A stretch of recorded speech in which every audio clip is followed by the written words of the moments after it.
আসসালামু আলাইকুম রহমতুল্লাহি ওয়া বারাকাতুহু। যে যেখান থেকে শুনছেন সকলের প্রতি পবিত্র মাহে রমজানের রহমত, মাগফিরাত এবং নাজাতের অভিপ্রায় ব্যক্ত করে মহানবী সাল্লাল্লাহু আলাইহি ওয়াসাল্লামের শাবান মাসের শেষ দিবসে সাহাবায়ে কিরামকে সমবেত করে যে খুতবাটি তিনি উপস্থাপন করেছেন, যে খুতবাটির প্রত্যেকটি শব্দ এবং বাক্য মণিমুক্তা তথা হীরাখণ্ড রত্নরাজির চাইতেও মুসলিম জীবনে অত্যন্ত দামি, সেই হাদিসখানা ইমাম বাইহাকী রহমতুল্লাহি আলাইহি তার সুনানে বাইহাকীর ভিতরে উল্লেখ করেছেন। হাদিসখানার রাবী হচ্ছেন সাহাবায়ে কেরামের ভিতর অত্যন্ত জলিল কদর, প্রাজ্ঞ, প্রবীণ, বিচক্ষণ সাহাবী হযরত সালমান ফারসি রাদিয়াল্লাহু তাআলা আনহু হাদিসখানা বর্ণনা করেছেন। আসুন কলেবার বৃদ্ধি না করে রাসূল সাল্লাল্লাহু আলাইহি ওয়াসাল্লাম যেভাবে খুতবাটি দিয়েছেন আমরা সেভাবেই আপনাদের সামনে উপস্থাপন করছি। হযরত সালমান ফারসি রাদিয়াল্লাহু তাআলা আনহু বলতেছেন, খতাবানা রাসূলুল্লাহ সাল্লাল্লাহু আলাইহি ওয়াসাল্লাম ফি আখির ইয়াউমিন মিন শাবান। নবী করিম সাল্লাল্লাহু আলাইহি ওয়াসাল্লাম শাবান মাসের শেষ দিবসে আমাদের সামনে তিনি খুতবা উপস্থাপন করলেন। এই খুতবায় তিনি বললেন, ইয়া আইয়ুহান নাস, ওহে মানব মণ্ডলী, কদ আযাল্লাকুম শাহরুন আযীমুন মুবারাকুন, তোমাদের সামনে এক মহান এবং কল্যাণময় মাস তোমাদেরকে আচ্ছাদন করছে, তোমাদেরকে ছায়া বিস্তার করছে। শাহরুন ফিহি লাইলাতুন খায়রুম মিন আলফি শাহর, এই মাসটি এমন একটি মাস যার ভিতরে এমন একটি রাত্রি রয়েছে যে রাত্রিটি 1000 মাসের চেয়ে উত্তম। অর্থাৎ 1000 মাস কেউ যদি দিনের বেলা রোজা রাখে, জেহাদ করে এবং রাত্রিবেলা যদি সে সারা রাত্রি ইবাদত করে, তাহলে এতে যা আনা সওয়াব হবে, এই মাসের মধ্যে এমন একটি রাত্রি রয়েছে যেটাকে আমরা লাইলাতুল কদর বলে থাকি, সেই রাত্রিতে সেই সমপরিমাণ সওয়াব হবে।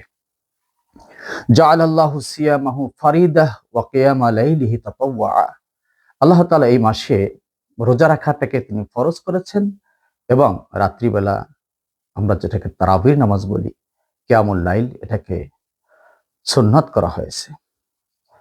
মান তাকাররাবা ফীহি বিখাসলাতিন মিনাল খায়র কানা কামান আদ্দা ফরিদাতান ফীমা সিওয়াহ, এই মাসে কেউ যদি আল্লাহ তাআলার নৈকট্য অর্জনের জন্য, নৈকট্য আল্লাহর মহব্বত হাসিলের জন্য যদি কোনো নফল ইবাদত বন্দেগী করে, তাহলে এই নফল ইবাদতটা যেন তার অন্য মাসে ফরজ ইবাদতের সমান সওয়াব হবে। ওমান আদ্দা ফরিদাতান কানা কামান আদ্দা সাবিনা ফরিদাতান সিওয়াহ, এই মাসে একটি ফরজ ইবাদত যে করবে, একটা ফরজ অন্য মাসের 70টি ফরজ এর সমান সওয়াব তার আমলনামায় দিবে।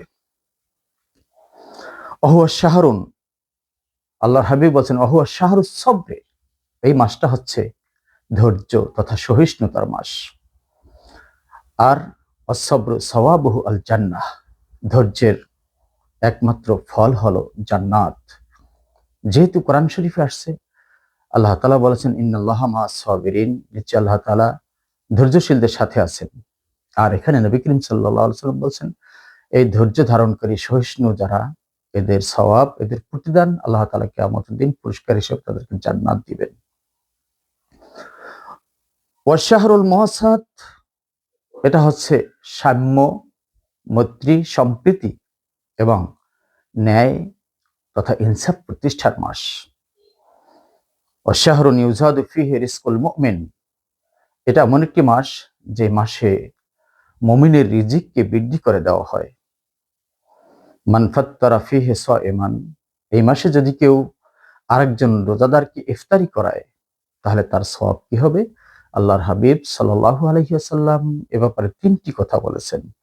কানা লাহু মাগফিরাতুল লিজুনুবিহি, একজন রোজাদারকে ইফতারি যদি কেউ করায়, তাহলে এটা তার সমস্ত সগীরা গুনাহগুলি মাফ হওয়ার কারণ হবে, ওসিলা হবে। 2 নাম্বার, ওয়া ইতকু রাকাবাতিহি মিনান নার, তার নামটা জাহান্নামের আগুন থেকে কেটে দেওয়া হবে। আর 3 নাম্বার হচ্ছে, ওয়া কানা লাহু মিসলু আজরিহি মিন গায়রি আইয়ানতাকিসা মিন আজরিহি শাই, ওই রোজাদার ব্যক্তি সারাদিন রোজা রেখে যে সওয়াব তিনি হাসিল করেছেন, যে নেক তার আমলনামায় তিনি অর্জন করেছেন, ইফতারি করানোর কারণে সাহেবে মুফতিরকে ওই রোজাদার ব্যক্তির সমপরিমাণ সওয়াব দেওয়া হবে, তাতে ওই রোজাদার ব্যক্তির সওয়াব থেকে বিন্দুমাত্র কমতি করা হবে না। এই কথা শুনে সাহাবা একরাম বললেন, কুলনা ইয়া রাসূলুল্লাহি লাইসা কুল্লুনা নাজিদু মা নুফাত্তিরু বিহি সায়ম। হুজুর, আমরা তো এই অবস্থা আমাদের বিরাজ করছে যে আমাদের মধ্যে অনেকেই আছে এরকম যে আমরা রোজাদারকে কি দিয়ে ইফতারি করাবো এরকম কোন সাধ্য সামর্থ্য তৌফিক আমাদের নাই।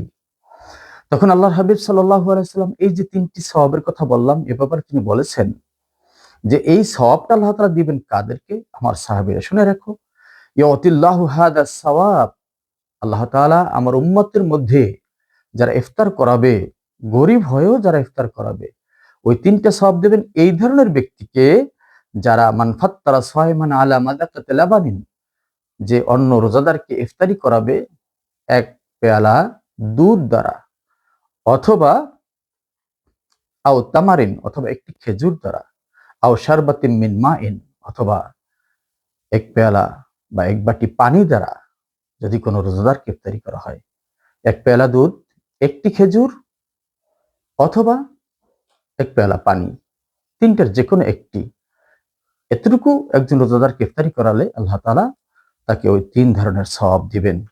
আর উপরন্ত কোনো রোজাদারকে সম্মান করে যদি কেউ তার উদার পূর্তি করে, পেট পূর্তি করে, পরিতৃপ্তি সহকারে যদি ইফতারি করে, তাহলে আল্লাহর হাবিব বলছেন, ওমান আশবা সাইমান সাকাহুল্লাহু মিন হাউজি শারবাতান লা ইয়াজমাউ হাত্তা ইয়াদখুলাল জান্নাহ। আর যদি কোনো ব্যক্তি একজন রোজাদারকে পরিতৃপ্তি সহকারে ইফতারি করায়, তাহলে তার সওয়াব হচ্ছে কিয়ামত দিন আল্লাহ তাআলা আমার হাউজে কাউসার থেকে তাকে এমন এক পেয়ালা শরবত পান করাবেন, এই শরবত পান করার পরে তার কোনো ক্ষুধা তৃষ্ণা আসবে না যতক্ষণ পর্যন্ত সে জান্নাতে না ঢুকবে, জান্নাতে প্রবেশ না করবে। সুবহানাল্লাহি বিহামদিহি। তাহলে বুঝা গেল রোজাদারকে ইফতারি করাতে পারলে পরিতৃপ্তি সহকারে হাউজে কাউসারের পানি তো মিলবেই, উপরন্ত সে জান্নাতীও হবে। এরপর আল্লাহর হাবিব সাল্লাল্লাহু আলাইহি ওয়াসাল্লাম তার খুতবায় বলেন, ওয়াহুয়া শাহরুন আউয়ালুহু রাহমাতুন ওয়া আওসাতুহু মাগফিরাতুন ওয়া আখিরুহু ইতকুম মিনান নার। এটা এমন একটি মাস যার শুরুতে রয়েছে আল্লাহ পাকের রহমত, তার করুণা, তার প্রেম প্রীতি, তার ভালোবাসা, যার মাঝে রয়েছে বান্দার প্রতি ক্ষমা, বান্দাকে আল্লাহ তাআলা রহমতের চাদরে আচ্ছাদিত করে নেবেন, তার গুনাহগুলি মাফ করে দিবেন। আর শেষে রয়েছে বান্দার নাম যদি জাহান্নামের কাতারে থেকে থাকে, সেখান থেকে আল্লাহ তাআলা তাকে মুক্ত করে দিবেন, জাহান্নাম থেকে তার নামকে তিনি কেটে দিবেন। নবী করিম সাল্লাল্লাহু আলাইহি ওয়াসাল্লাম এরপরে সামনে গিয়ে তিনি বলতেছেন, ওমান খাফফাফা আন মামলুকিহি ফিহি, যদি কারো অধীনস্থে কোনো মানুষ থাকে, কোনো দাস থাকে, দাস তো প্রথা নেই, কোনো কাজের লোক থাকে, তার অধীনস্থ কর্মচারী থাকে, শ্রমিক থাকে, এই মালিক যদি তার কর্মচারী বা শ্রমিকের রমজানের সম্মানে তার কোনো কাজকে হালকা করে দেয়, তার দায়িত্ব একটু কমিয়ে দেয়, তাহলে তার জন্য কি হবে? গফরাল্লাহু লাহু ওয়া আতাকাহু মিনান নার, আল্লাহ তাআলা এই উসিলায় তাকে মাফ করে দিবেন, তাকে জাহান্নাম থেকে মুক্তি করে দিবেন। ইমাম বাইহাকী রাহমাতুল্লাহ আলাইহি তার সুনানে বাইহাকীর ভিতরে হাদিসখানা বর্ণনা করেছেন। আসুন আমরা পবিত্র মাহে রমজানকে সম্মান করি, ভালোবাসি, তাজিম করি, সবাই মিলেমিশে আল্লাহ তাআলার সান্নিধ্যে যাওয়ার জন্য সওয়াবের নিয়তে আল্লাহর কাছে আমরা সবাই যেন পরিত্রাণ পেতে পারি সেই নিয়তে আমরা রোজা রাখি। আল্লাহ আমাদের সবাইকে মাফ করুক। আসসালামু আলাইকুম ওয়া রাহমাতুল্লাহি ওয়া বারাকাতুহু।